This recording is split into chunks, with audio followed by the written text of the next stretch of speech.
sur ce plateau pour la seconde partie de cette émission avec Isidore Kouanou, Ferdinand Haïté, tous du journal Alternative. On va parler cette fois-ci des inondations, un phénomène triste qui se passe à Lomé. Toute Lomé se retrouve sous l'eau et c'est vraiment invivable. Mais avant de donner la parole à Isidore qui va ouvrir cette séance ou bien cette partie sur ce sujet-là, on va suivre et cet élément vraiment choquant qui retrace une scène horrible d'inondation dans un quartier.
Nous sommes précisément ici, on appelle le désert. C'est la zone où il y a les parcs, on vend les véhicules. Et c'est le poumon de l'économie du Togo. Depuis plusieurs années, nous vivons la même situation. Et à chaque fois qu'il y a des pluies, la route est comme vous le voyez, toujours inondée. Les activités vont au ralenti et on ne comprend rien puisque cette situation perdure. Donc c'est avec joie que nous vous recevons aujourd'hui parce que ça va nous permettre de porter l'information si nos autorités ne savent pas, qu'ils voient bien. C'est ici coule des millions, des milliards chaque année. Et voyez-vous, dans les conditions que nous travaillons, des conditions vraiment à décrier.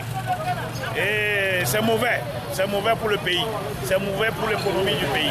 Ben, ce qui ne va pas, c'est que les autorités s'en foutent, c'est tout.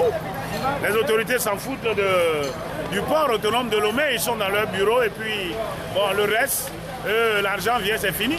Ils n'ont qu'à sortir et venir, ils n'ont qu'à faire un petit tour avec leur 4x4. Ils verront que même leurs 4x4 ne pourront pas supporter cette voie. Cette voie est tellement catastrophique.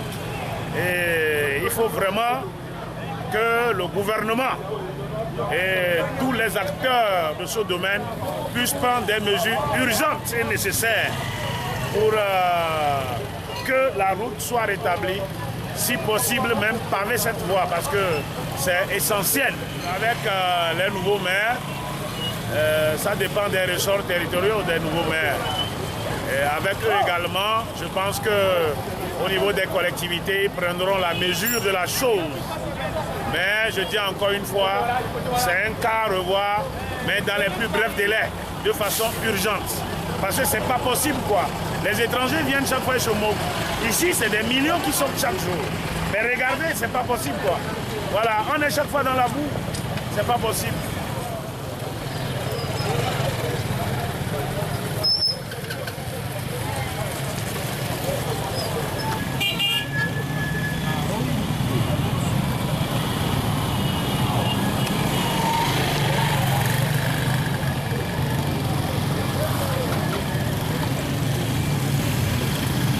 Oui, Isidore, vous avez suivi cet élément. Quel commentaire faites-vous Ce n'est pas de la fiction, oui. C'est une réalité. Oui, je dis ceci. Depuis quelques années, nous ne connaissons plus le problème d'inondation à Lomé. Vous vous rappelez cette portion de phrase-là? sur Deutsche Welle, qui est celui qui l'a prononcé. Voilà. Donc aujourd'hui, on voit que la réalité, c'est autre chose. Vous voyez, nos dirigeants ont cette manie, cette habitude-là d'aller devant les bailleurs de fonds, les partenaires du Togo, pour les flouer avec des discours trompeurs. Mais aujourd'hui, Lomé, depuis le début du mois de septembre, il y a la météorologie qui annonce de grandes pluies. Pendant cette saison de petite saison de pluvieuse. Et depuis quelques semaines, la semaine dernière, il y a de fortes pluies qui s'abattent sur la ville de Lomé, notamment la ville de Lomé. Et certains quartiers sont difficiles d'accès. Les voies en vente. On dit que le gouvernement est dans la politique de grands travaux, des routes sont construites ici et là, que Lomé est redevenu belle comme avant, mais on ne voit pas ça aujourd'hui. Ce que nous venons de suivre, c'est seulement la zone portuaire que nous avons pris dans cet élément. La zone portuaire, une zone où il y a une forte concentration d'activités commerciales, une zone où se trouve le poumon de l'économie togolaise, le port autonome de Lomé. Et voilà comment dans quel état se trouvent les routes, les routes qui mènent au port autonome de Lomé. Vous allez voir les témoignages que donnent les gens. Les gens mènent des activités là-bas, ils sont là-bas, on vient leur demander des impôts, ils paient des taxes et autres, mais les voies là où ils mènent leurs activités, ce n'est pas réflexionné, ce n'est pas aménagé. Et ils sont obligés de connaître ces difficultés chaque année ou bien chaque saison pluvieuse. Et parlant de la zone portuaire, on n'a même pas besoin de voir une grande pluie ou bien une grande pluie tombe pour que la zone portuaire se soit inondée. Même les petites pluies qu'on connaît, à chaque gouttelette d'eau, cette zone-là est impraticable, difficile de se rendre dans la zone d'où il y a de mener des activités. Et c'est ce que déplorent tous ces gens-là dans l'élément. La zone portuaire est devenue aujourd'hui une zone sinistrée, où les gros camions, ceux qui chargent les marchandises au port autonome de Lomé pour rallier d'autres parties de la ville, c'est difficilement. Il y a des camions qui se renversent, surtout la voie, je ne connais pas le nom de la voie en tant que telle, la voie qui fait face à l'hôtel Sarakawa et qui va vers le marché d'Akore-Sewa. Cette voie-là, c'est la catastrophe. Là, les camions se renversent à chaque fois sur cette voie. Vous allez voir des marchandises par terre, bien dans l'eau. Parce que les conducteurs, les chauffeurs font des manœuvres pas possibles pour pouvoir passer, pour pouvoir se rendre au port autonome de Lomé ou pour quitter le port autonome de Lomé et rentrer dans la ville. Oui, c'est un problème parce qu'il y a des trous. Oui, il y a des trous partout, et pourtant, voilà, c'est ce qu'on dit, le poumon de l'économie, voilà dans quel état se trouvent les voies qui sont autour de ce poumon de l'économie togolaise. Ferdinand, avenue de la Nouvelle Marche, boulevard des Armées, la rue qui passe par Adjidogomé, finalement, c'est tout le nom, c'est le PMD qui est dans l'eau. Si il pleut, vous avez des pieds dans l'eau pendant des jours, et avec toutes les maladies que cela provoque. Et on en parle chaque année, mais rien ne se fait. Rien ne se fait. Et ces derniers jours, avec les caprices de la météo, c'est compliqué pour les populations pour rentrer parfois à la maison, pour dormir à la maison. Et c'est tous les quartiers qui sont totalement envahis par l'eau et donc qui sont qui sont pris dans l'engrenage de ce désastre-là. Et vous vous posez la question de savoir, lorsqu'il pleut, dans quel quartier à Lomé on peut mieux se sentir? Il n'y en a pas. Mais quand il pleut dans d'autres villes à Accra, vous savez qu'il y a des quartiers où il ne peut jamais y avoir d'inondation. Même à Lomé, ici, vous avez la caisse, et les rues sont là, il n'y a pas assez de caniveaux pour évacuer l'eau. Donc il n'y a pas d'assainissement. On a le sentiment que ceux qui gouvernent ce pays n'aiment pas le beau. C'est-à-dire qu'ils n'aiment pas. C'est-à-dire que quand vous n'aimez pas le beau, vous ne pouvez pas développer ou construire un pays. C'est ça la différence. Vous avez le beau plan des avions, boire les meilleurs champagnes, acheter les belles voitures, mais si vous n'êtes pas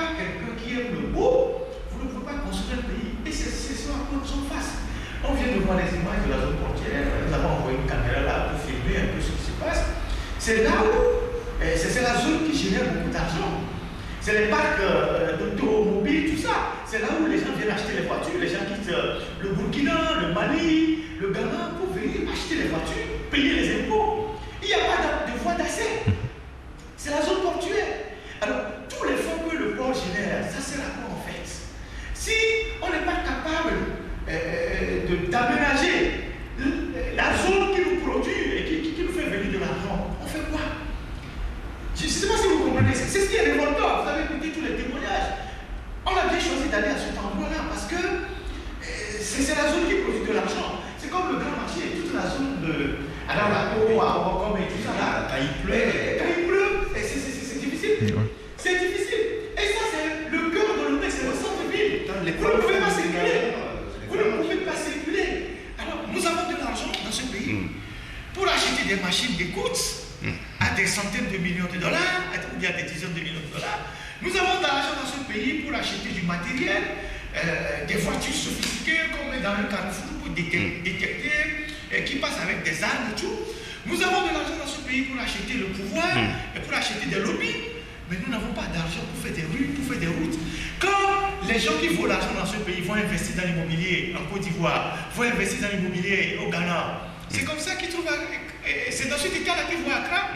C'est dans cet état-là qu'ils voient le Rwanda où ils font partir aujourd'hui leurs fonds. Alors, les gens gèrent le pays comme s'ils étaient dans un territoire occupé. Les gens gèrent le pays comme s'ils avaient gagné une guerre. Où ils viennent, c'est comme le temps où les nazis ont pris l'Allemagne, ils ont pris une partie de la Pologne. Donc ils exploitaient à fond toutes les richesses, ils n'investissaient pas. Et donc le jour qu'on les chasse, donc ils repartent avec tout ce qu'ils ont oublié. C'est comme ça, c'est avec cette mentalité que les gens gèrent le Togo. Parce que en 2019, ou bientôt en 2020, on ne peut pas comprendre que le centre-ville de Lomé, il n'y a pas de rue goudronnée. Il y a que quelques routes qui sont d'ailleurs des routes anciennes, qui ont été goudronnées, on renouvelle le goudron chaque 5 ans, et que les rues, c'est difficile de voir. Il y a des rues, à Daoulatou, à Nicolapoué, à, je ne sais pas, Kodivia-Kopé, à Blogabé, qui sont des zones, je ne sais pas, des zones à fort intérêt économique, qui n'ont jamais connu le goudron depuis 50 ans. Oui. Et donc les gens sont contents d'avoir une capitale comme ça. Et ils disent que le Togo va bien. Et ils disent que non, tout se passe bien au Togo, il faut applaudir, et qu'il y a ci, il y a ça. Voilà le problème auquel nous sommes. Mais ce problème-là, est-ce que ça préoccupe les dirigeants? Parce que depuis que cette histoire d'inondation a commencé, on ne voit pas faire le débat. Non, moi, je pense que si vraiment ce problème préoccupe les dirigeants, les gens ne peuvent pas aller en Allemagne déclarer qu'il n'y a plus d'inondation. On parle de 2019, nous sommes en 2019. Écoute, moi, en tant que dirigeant, lorsqu'on a fini de faire cette déclaration-là, quand on revient au pays, ce qu'on doit faire, c'est de chercher les voies et moyens pour pouvoir parer à ce problème-là, à cette difficulté qu'ont les populations aujourd'hui à circuler librement dans la capitale. Vous voyez, on ne peut pas faire cette déclaration-là, mais revenir et rester les bras croisés. Aujourd'hui, c'est pire que l'année dont on parle là. Vous voyez, et ce qu'on constate aujourd'hui, on se permet d'aller mettre quelques lampadaires sur ces routes-là, mettre lampadaires dans des boues, dans des quartiers inondés là. On met des lampadaires dans ces quartiers-là. Est-ce que les gens ont besoin, il est vrai, c'est bien, il faut éclairer les rues, mais les gens ont aussi besoin de rentrer chez eux tranquillement sans cette difficulté-là. Les gens, aujourd'hui, quand il pleut à Lomé, vous êtes obligé de quitter votre maison, habillé n'importe comment, et puis quand vous vous retrouvez dans un quartier où la situation est meilleure que votre quartier, c'est là où vous pouvez commencer par vous habiller correctement pour se rendre au service. Mais dans quel pays on retrouve ça? En 2020, les gens vivent au Togo comme dans l'Antiquité, à cause de ces problèmes d'inondation-là. Est-ce que vous avez bien fait de poser la question? Est-ce qu'ils réfléchissent? Est-ce qu'ils veulent bien faire? Je n'ai pas dit réfléchir. Est-ce que ça les préoccupe? Écoute, non, ça ne les préoccupe aucunement. C'est ce que moi je comprends. C'est l'impression que vous avez. Sinon, ils auraient cherché à parer à ces éventualités, là depuis. Ça fait combien d'années on parle d'inondation au Togo, surtout dans la capitale, à Lomé? Ça fait combien d'années on parle de ça? Mais on a l'impression que ça ne gêne personne. Ouais. Ça ne gêne personne. Oui, Ferdinand. Vous voyez, c'est l'échec d'une gouvernance de 50 ans de gabegie, de pillage, de manque de vision, d'un pilotage à vue d'un pays. Et on se retrouve aujourd'hui dans une situation totalement catastrophique. Vous savez, les choses sont tellement détériorées que, vous voyez, quand un barrage veut rompre, on essaie de colmater, mais la pression de l'eau fait en sorte que le barrage finira par céder. C'est ce qui se passe au Togo. C'est-à-dire que le régime a atteint ses limites. Ils ne pourront plus rien faire. Ils peuvent, je ne sais quoi, investir aujourd'hui. Dès qu'il y a un financement, ils vont détourner. Donc le financement n'ira jamais dans la réalisation du projet. C'est ce qui se passe par exemple dans la zone portuaire. Et quand les étrangers viennent ici pour faire des achats, ils se moquent de nous. Ils disent que mais les Togolais sont des gens vraiment incroyables. C'est des gens, on ne sait pas... Parce que quand vous allez dans des villes comme Niamey ou Ouaga, vous voyez tout ce qui a été investi dans ces villes. Quand vous allez à Abidjan, c'est pas possible, vous allez à Dakar. Qu'est-ce qu'on appelle grands travaux ici? C'est rien du tout, c'est un appui de langage. Il n'y a même pas de grands travaux. Il n'y a même pas de travaux en réalité. Quand vous allez dans ces villes-là, vous voyez par exemple aujourd'hui la modernisation de Niamey, comment est-ce qu'on construit des grandes voies, des hôtels, des voies de je sais pas, de six passages, tout ça. On fait des frais d'échangeurs, pas de ponts. Vous posez la question, qu'est-ce que nous faisons? Donc, on utilise les expressions grands travaux ici pour bluffer les gens, pour bluffer ceux qui ne sont jamais sortis ou ceux qui ne sortent pas, ou ceux qui, même en sortant, ne veulent prendre aucune conscience que nous sommes en retard parce qu'ils supportent un système qui leur permet de vivre. Vous voyez la plage de Lomé par exemple. On a l'une des plages les plus prisées. Vous savez que Accra n'a pas une plage comme Lomé parce que la plage d'Accra, la mer à Accra est rocailleuse. La plage est rocailleuse, ils n'ont pas assez de sable fin comme chez nous ici. Moi, je suis allé en Europe, je suis allé au sud de l'Espagne, en Andalousie, je suis allé à Malaga, j'ai fait toute la côte là, je suis parti Séville, tout ça j'ai fait. Ils ont une plage dont le sable est noir. Quand vous allez à la plage là, vous ressortez vraiment taché, c'est noir. Mais ils ont réussi quand même à aménager la plage, à avoir des restaurants, tout ça. Nous avons l'une des meilleures plages. Regardez ce que la plage est devenue. C'est une pourriture, c'est une poubelle. Et nous avons des ministères de l'assainissement, nous avons des ministères des travaux publics. Et il y a des caniveaux qui ont débouché sur la plage, qui déversent des eaux nauséabondes quand vous passez sur la route qui borde la plage là. Vous avez des odeurs nauséabondes qui vous heurtent le visage. Mais nous avons des ministères qui sont chargés de ça, de l'assainissement, et personne ne fait rien. Et ça fait des années que nous écrivons sur la plage. Alors qu'à Lomé, il n'y a pas de place publique. Tous ceux qui sont à Tombé-Campé, tous ceux qui sont à Titi-Campé, quand ils ne sont pas dans les bars, les week-ends, ils prennent le taxi, ils vont à la plage et ils se retrouvent les pieds dans ces eaux boueuses là, sales. Et nous avons des autorités qui sont là, et ça c'est des richesses et personne ne fait rien. Oui, et Ferdinand, c'est ce qui m'amène à poser cette question. Quel modèle de ville proposer au Togo? Mais justement, nous avons des experts, nous, des ingénieurs, des urbanistes. Pourquoi ne pouvons pas le débat et le faire carrément? On a des ingénieurs, des experts, des ingénieurs. Oui. L'école d'architecture en Afrique ici au Togo, on a que la ville de Lomé ressemble à un truc très mal construit, tout ça. Alors nous avons des architectes ici, nous avons des écoles qui font des architectes ici. Et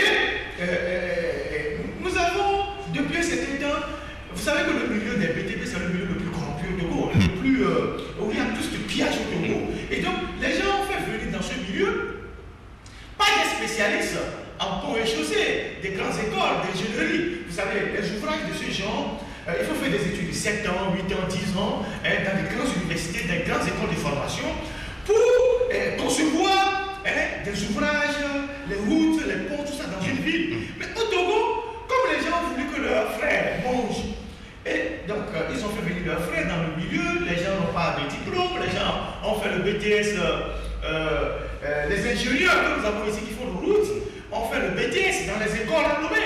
Et c'est eux qu'on demande de faire les routes. Ils ont même de la peine à calculer même, je ne sais pas, des angles, les surfaces, tout ça. Et c'est eux que vous voyez avec des appareils de je ne sais quoi là, qui sont dans le mur avec les yeux. C'est eux qui font les routes. Et vous vous étonnez après que quand il pleut, l'eau ne trouve pas de passage. Quand il pleut, les routes sont dégradées. Justement parce qu'on prend des gens c'est la corruption, c'est le népotisme, c'est la gabegie. On prend des gens, on leur attribue des marchés, ils ne sont pas compétents, ils livrent des routes qui ne tiennent pas, ils font des caniveaux qui ne tiennent pas, alors que les vrais ingénieurs, ceux qui ont fait les ponts et chaussées, ceux qui ont fait les écoles d'urbanisme, sont là, on ne veut pas les appliquer pour des raisons politiques. Oui, et Isidore, je repose autrement la question. C'est de l'échec d'une gouvernance de pilotage. Quand je suivais entre-temps une chaîne camerounaise, on a vu des professeurs, des experts, des intellectuels qui sont invités autour d'un débat sur la situation des émigrants. Pourquoi au Togo ici on n'assiste pas à des choses comme ça? On ne convoque pas ces experts, ces intellectuels, ces élites autour d'un sujet comme les inondations? On n'en manque pas. Nous avons une chaîne nationale qui peut le faire aussi. Oui, Claver, il y a même des bonnes volontés qui se constituent, qui organisent ce genre de panel, au cours desquels ils proposent certaines solutions. Moi, je me rappelle que j'ai participé à 2 ou 3 conférences du professeur, du professeur, le géomorphologue Blivy, et qui nous parlait de comment on peut se prendre pour sauver la ville d'Aného. Il nous parlait de l'expérience hollandaise. Comment on a chargé la plage. La Hollande n'a pas tellement de plages comme le disait le président tout à l'heure, mais comment on a chargé avec les sables qu'on est allé chercher dans la mer, dans l'océan, qu'on a chargé à la plage. Il a proposé cela au gouvernement togolais, comment on peut charger la plage d'Aného, empêcher l'érosion côtière au niveau d'Aného pour sauver cette ville. Parce qu'il disait qu'en 2035, il se peut que la ville d'Aného disparaisse sur la carte du Togo. Donc, il disait lors de cette conférence ce qu'il faut faire pour sauver cette ville-là, le chargement de la plage, le chargement avec des roches et autres là. Mais il a l'impression que personne ne l'écoute. Parce qu'il ne fait pas partie du système. Donc, il n'y a pas quelqu'un du système qui puisse bénéficier d'une aide pour que les autres puissent venir manger un peu. Donc, on ne prend pas au sérieux ce qu'il dit. On a l'impression qu'on n'écoute pas les intellectuels. Les intellectuels. Sinon, ces conférences, ces panels, les organismes. Pas plus tard qu'aujourd'hui, je suivais un reportage sur les réseaux sociaux des ingénieurs du Togo. Bon, rassemblés dans une organisation qu'on appelle ONITS, qu'ils proposent des solutions pour remédier à cette histoire d'inondation à Lomé. Et eux aussi, ils ont énuméré une liste de choses à faire. Est-ce qu'on va les écouter? Bon, c'est ça. C'est ça le problème. C'est une interrogation à laquelle on ne va pas trouver. Ce qui est dramatique. Pour finir avec vous, cette partie. Rapidement, ce qui est dramatique, pour ceux qui bougent souvent, Lomé n'est comparable à aucune ville aujourd'hui des pays voisins comme Abidjan. Est-ce que ce n'est pas une exagération? Mais ce n'est pas une exagération. Mais attends, ce n'est pas une exagération. Vous allez à Abidjan, vous ne trouvez pas des zones. C'est vrai qu'à Abidjan, il y a aussi des zones qui sont un peu choses et qui ne sont pas totalement propres. Mais Abidjan, quand on parle d'Abidjan, Lomé, ce n'est même pas un quartier. Et en plus, en termes d'aménagement, de beauté, d'organisation de la ville, il y a un problème. Vous ne pouvez pas comparer aujourd'hui Lomé à Koumassi. Vous ne pouvez même pas comparer Lomé à Cape Coast. Tous ceux qui sortent, en termes de propreté, d'aménagement, je ne sais pas, comment est-ce qu'on conçoit une ville? Une ville qui est un cadre de vie pour que les habitants soient vraiment heureux. Nous n'avons pas de ville, on n'a qu'une poubelle à ciel ouvert comme capitale. Je ne sais pas, non, je n'exagère pas. Parce que quand vous êtes à Lomé et que, par exemple, vous conduisez, dites-moi, vous tombez totalement dans les trous partout. Dès que vous sortez des rues principales, les principales rues là, c'est pas les rues qui tournent autour de la colonne de la mer, qui vont vers la pointe, le reste, vous êtes dans la boue. Vous êtes dans la boue. Vous ne trouverez ça nulle part. Donc nous avons un retard énorme. Il y a des conséquences, il y a des leçons qu'il faut tirer. Mais je pense que la corruption a fait que le régime ne peut plus faire grand-chose. Je m'excuse de le dire comme ça. C'est-à-dire que si vous mettez 10 milliards, vous mettez même 100 milliards aujourd'hui, 90 milliards ils vont dans la poche des gouvernements. Ils vont prendre 10 milliards pour faire les projets. Ils vont voler. Ils vont mettre un cousin, un frère, un ami, une soeur. Vous avez des gens ici qui ont fait des routes qui n'ont aucun niveau, qui n'ont jamais fait aucune école d'ingénierie. Même des menuisiers. Vous avez des photographes à qui on a remis la réflexion des rues. Vous avez vu le pavé de Bekota là? C'est nous. une capitale. Bekuta, vous avez vu comment est-ce qu'on a fait? On a tracé ce pavé-là qui va vers le cimetière de Bekuta. Vous avez vu? C'est une catastrophe. Et ça, c'est derrière un aéroport international. Donc, on a fondamentalement un problème. Et quand on le dit, on dit souvent qu'il ne faut pas droiter son pays avec la main gauche. Mais nous le disons parce que c'est la réalité. Nous le disons parce que nous méritons mieux. Nous le disons parce que nous sortons, nous voyons comment les gens prennent de l'avance sur nous. Et nous pensons que nos dirigeants sont des gens qui aiment du beau. Et pendant qu'ils volent, il faut qu'ils construisent le pays. Parce que personne ne les a dit, il ne faut pas voler. Dans les autres pays, les gens essaient aussi de voler. Mais les gens, ils construisent, ils développent leur pays. Mais chez nous, on vole, on détruit, parce qu'on gouverne comme si on était dans un pays d'occupation. Oui, Ferdinand, on vous a compris. N'empêche, on voit des photographes balancer des belles images du Togo sur les réseaux sociaux. Oui, mais on va faire un clin d'œil aux usagers, aux riverains du tronçon douane à Didogomé. C'est un calvaire total. On va marquer une pause et puis on va aborder politique, les questions politiques dans la dernière partie de cette émission. À tout à l'heure.